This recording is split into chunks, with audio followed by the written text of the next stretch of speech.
Sometimes there are questions about Pokemon that no one can seem to answer. I'm here to put those questions to the test.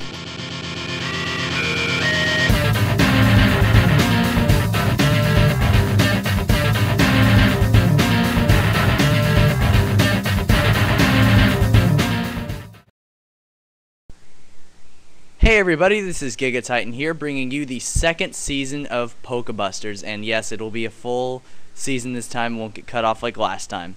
But anyways, let's just dive on into this. Basically, what this whole show, whatever, is about is answering your really difficult, Pokemon battle-related questions. But you'll get the idea once we go ahead and get started. So, this first question, I'm sorry, I do not remember who told me this one, but you know who you are, so you can give yourself a pat on the back. Yeah, do it right now. So anyways, the question is, what happens if Shedinja is hit with knockoff while holding a focus sash? Now honestly, I had no idea, so I went ahead and tested this. So here are my results that I came up with.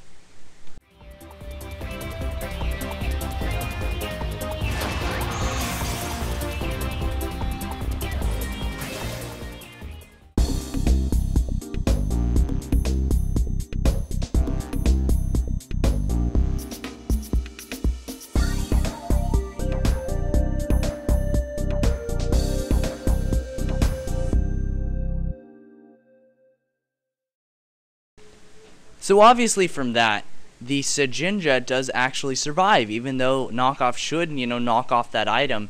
Apparently Focus Sash has a higher priority, so I don't really know if there's an item priorities list, but apparently that one had a higher one. Okay, so let's take our next question. So none of you guys actually asked this question, but this isn't a question I've always wanted to know the answer to. Can a move lose more than one power point if all the Pokemon have pressure?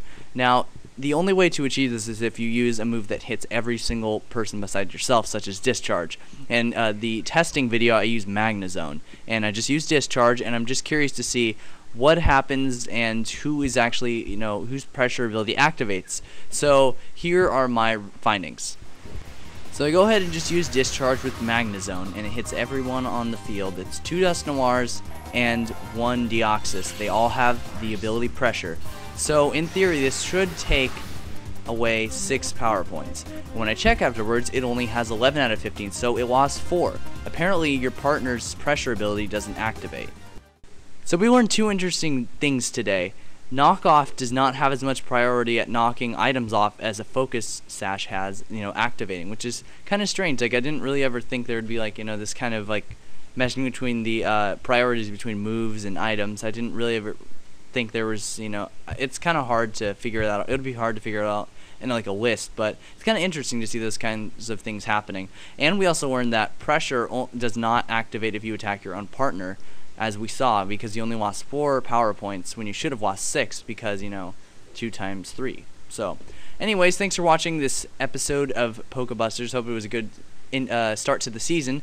And if you have any questions, go ahead and post a comment below.